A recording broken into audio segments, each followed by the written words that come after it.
বিসমিল্লাহির রহমানির রহিম। আসসালামু আলাইকুম বন্ধুরা, কেমন আছেন? আশা করি আল্লাহর রহমতে ভালো আছেন। আমিও তোমাদের দোয়ায়, তোমাদের ভালোবাসায় অনেক অনেক ভালো আছি। আজকে দুটো ভিন্ন রকম রেসিপি নিয়ে তোমাদের মাঝে আবারও হাজির হয়েছি। বন্ধুরা, তোমরা দেখতে থাকো, অবশ্যই ভালো লাগবে আমার ভিডিও দুখানা।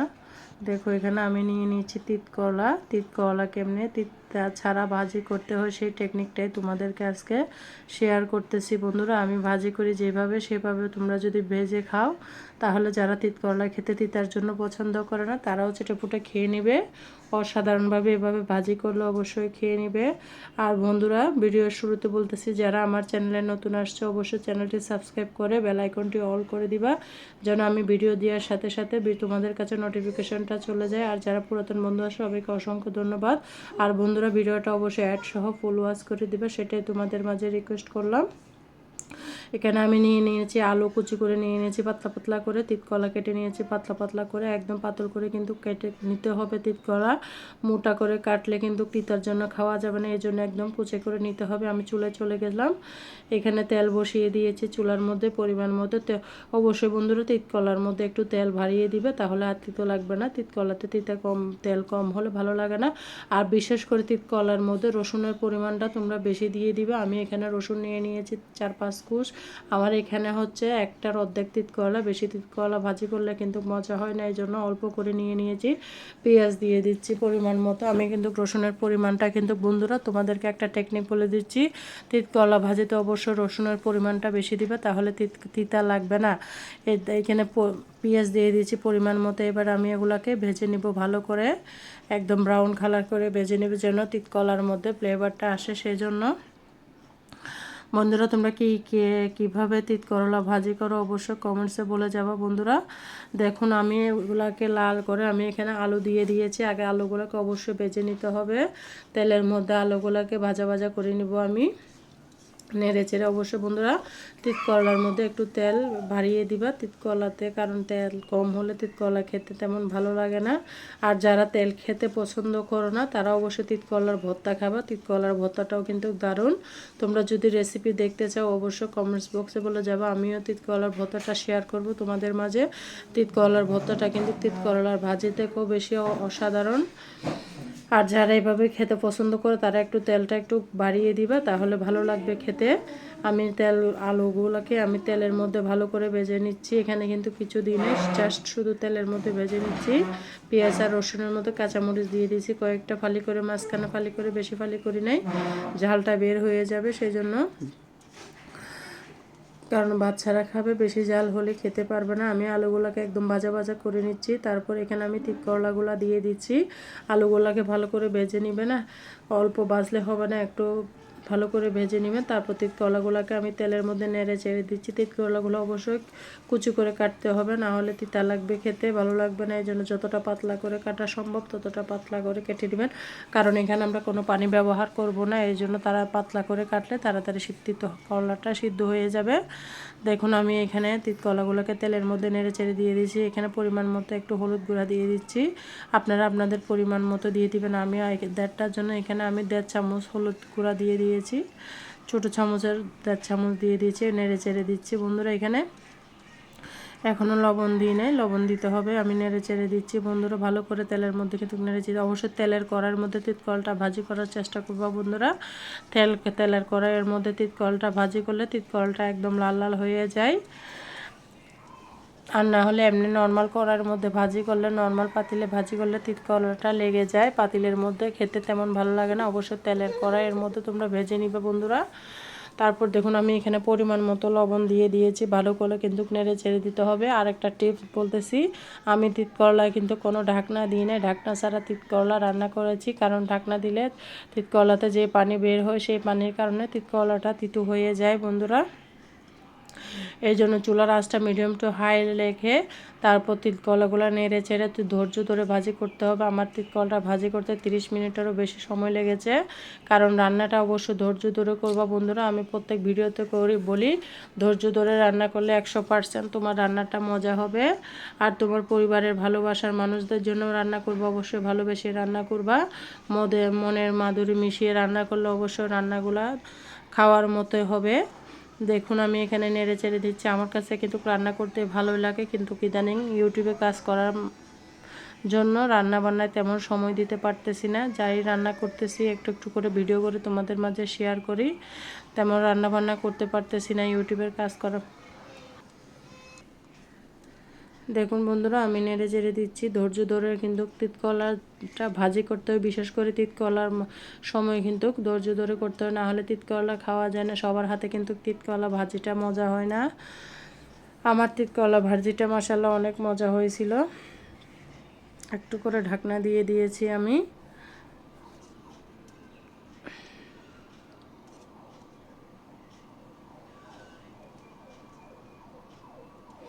নেড়ে চেড়ে দিতে হবে বন্ধুরা। বারবার আমি অনেকক্ষণ পর নাড়াচাড়া করছি। তেলের কড়াইয়ের মধ্যে করাতে নিচে তেমন ধরে নেয়, কিন্তু তেলের কড়াই ছাড়া যদি অন্য পাতিলে রান্না করেন নিচে অবশ্যই ধরে যাবে। সেই জন্য অবশ্যই তেলের পাতিলের মধ্যে রান্না করবেন। আর যদি আপনাদের তেলের কড়াই না থাকে, তেল গরম দিলে 1 চিমটি লবণ দিয়ে দিবেন, তাহলে এটা তেলের কড়াই হয়ে যাবে। আর ভাজি মাছ যেটাই ভাজি করেন কিন্তু পাতিলের তলাতে লেগে যাবে না। আর দেখুন আমি নেড়ে চেড়ে দিচ্ছি, আপনাদের মাঝে কিন্তু বারবার শেয়ার করতেছি আমি কিভাবে নাড়াচাড়া করতেছি, ঘন ঘন নাড়াচাড়া করতেছি। সেই জন্য ভিডিওটা লং হয়ে গেছে বন্ধুরা। একটু ধৈর্য ধরে তোমরা একসহ ভিডিওটা ফুল ওয়াচ করবা প্লিজ বন্ধুরা। আর তোমাদের যদি ভিডিওটা যদি ভালো লাগে একটা লাইক কমেন্ট করবা, আর যদি বেশি ভালো লাগে একটা বন্ধুদের সাথে তোমাদের বন্ধুদের কাছে আমার ভিডিওটা অবশ্যই শেয়ার করে দিবা বন্ধুরা। তোমাদের মাঝে রিকোয়েস্ট, একটা ভিডিও অনেক কষ্ট করে বানাই, তোমরা একটু ধৈর্য ধরে ভিডিওটা দেখিও। এখানে আমি সুন্দর করে নেড়ে চেড়ে দিচ্ছি, বারবার নাড়াচাড়া করতেছি। আমার প্রায় হয়ে আসছে। অনেকক্ষণ সময় ধরে কিন্তু আমি তিতকলটা রান্না করেছিলাম। আলু দিয়ে তিতকলা ভাজি করলে অনেক মজা। তোমরা এভাবে ট্রাই করবে, কিন্তু আর কিছু লাগবে না, মাছ মাংস কিচ্ছু লাগবে না, শুধু তিতকলা দিয়ে ভাত খেয়ে ফেলতে পারবা। মাছ মাংসকে হার মানায় এরকমভাবে তিতকলা ভাজি করলে বন্ধুরা। আর কেমন হয়েছে অবশ্যই তোমরা তোমাদের ভালোবাসার মন্তব্যটি আমার কমেন্টস বক্সে বলে যাবা বন্ধুরা। তোমাদের কমেন্টসগুলো পড়তে ভীষণ ভীষণ ভালো লাগে, আর এই ভীষণ ভালো লাগা থেকে সুন্দর সুন্দর ভিডিও করার উৎসাহ জেগে যায় বন্ধুরা। তোমাদের সুন্দর কমেন্টস আমার মনকে অনেক আনন্দিত করে দেয়। সেই জন্য তোমরা সুন্দর সুন্দর কমেন্টস করবা, আর একটা লাইক দিবা, ছোট্ট একটা লাইক দিবা। স্ক্রিনে ডাবল টাচ করলে লাইক হয়ে যাবে বন্ধুরা। দেখুন আমার তিতকলাগুলো প্রায় হয়ে আসছে, বারবার নেড়ে ছেড়ে দিচ্ছি আমি। তিতকলা কিন্তু ধৈর্য ধরে করতে হয়। তিতকলা কিন্তু স্বাস্থ্যের জন্য অনেক ভালো, বিশেষ করে ডায়াবেটিস রোগীর জন্য। বিশেষ করে ডায়াবেটিস রোগীরা তিতকলা খেলে ডায়াবেটিস নিয়ন্ত্রণে থাকে। ডায়াবেটিস নিয়ন্ত্রণে থাকে তিতকলা রোগীরা অবশ্য সপ্তাহে 2-4 দিন তিতকলা খাওয়া উচিত, যেটা স্বাস্থ্যের জন্য অনেক অনেক ভালো। তিতকলা ডায়াবেটিক্স হসপিটালে কিন্তু তিতকলা রেগুলার রাখে ডায়াবেটিক্স রোগীর জন্য। আমার শাশুড়ি নিয়ে ভর্তি ছিলাম তখন দেখেছি রেগুলার কিন্তু তিতকলা ভাজিটা পেশেন্টের জন্য ওরা খাবারের তালিকায় রাখে।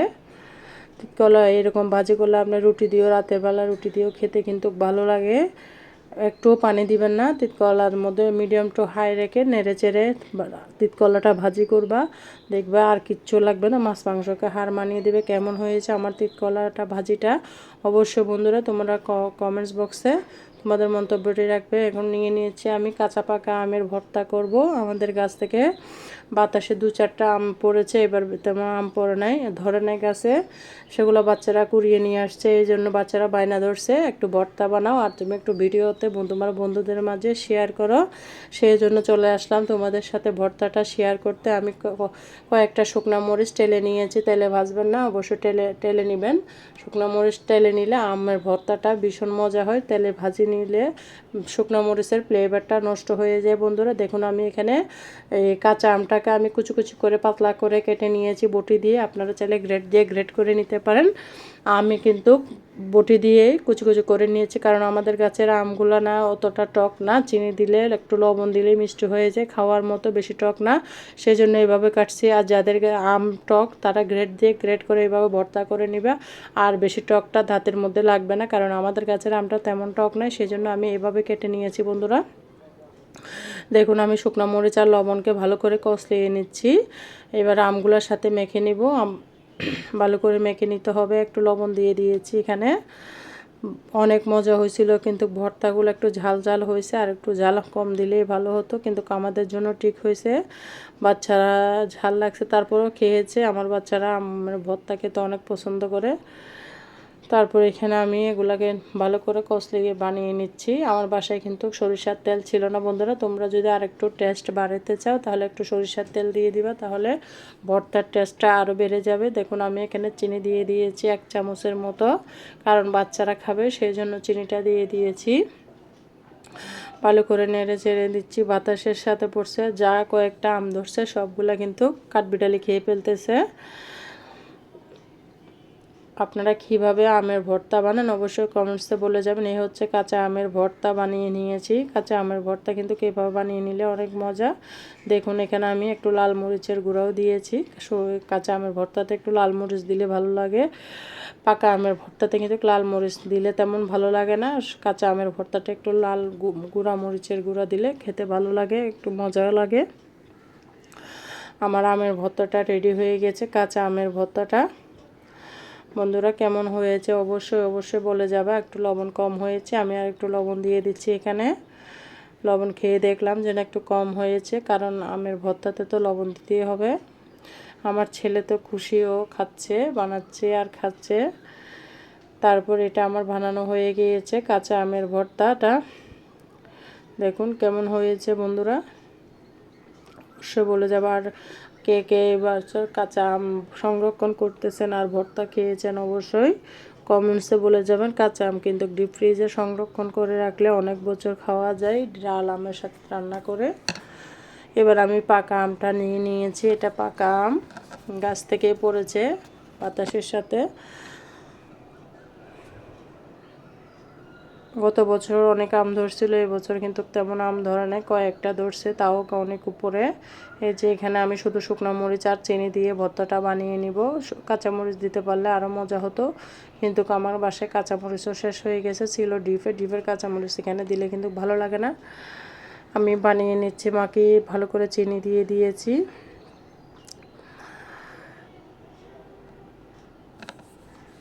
আমের ভর্তাটা কিন্তু এই বৈশাখ মাসে কিন্তু খেতে, গরমের দিনে কিন্তু অনেক ভালো লাগে। এই রোদ্রের গরমের মধ্যে আমের ভর্তা খেতে ভালো লাগে। আমার ভালো লেগেছে, কিন্তু আমি তেমন খাই নাই, কারণ মেয়ে অসুস্থ ছিল, সেজন্য আমি আবার খাই নাই। মেয়ের পেট আবার খারাপ হয়ে যাবে, সে বই আর খেলাম না। কিন্তু 1 পিস 2 পিস খেয়ে দেখলাম, অনেক মজা হয়েছিল, বাচ্চারা খেয়েছে।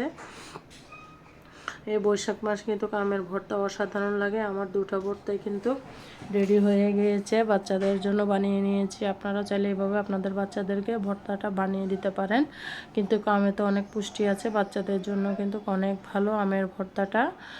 আপনারা এইভাবে বানিয়ে নেবেন বন্ধুরা। যারা ভিডিও জুড়ে এতক্ষণ পর্যন্ত আমার সাথে ছিলেন, আমার 2টা রেসিপি মন দিয়ে দেখেছেন, তো সবাইকে অসংখ্য ধন্যবাদ। সবাই ভালো থাকবে, সুস্থ থাকবে, আর আমার চ্যানেলটিকে সাবস্ক্রাইব করে আমার পাশেই থেকে যাবা বন্ধুরা। সবাইকে অসংখ্য ধন্যবাদ। আবার আসবো তোমাদের সাথে নিত্য নতুন রেসিপি নিয়ে। তোমরা দোয়া করবে আমার জন্য, আমার পরিবারের জন্য। আসসালামু আলাইকুম ওয়া রাহমাতুল্লাহি ওয়া বারাকাতুহু। আল্লাহ হাফেজ, ভালো থাকবেন।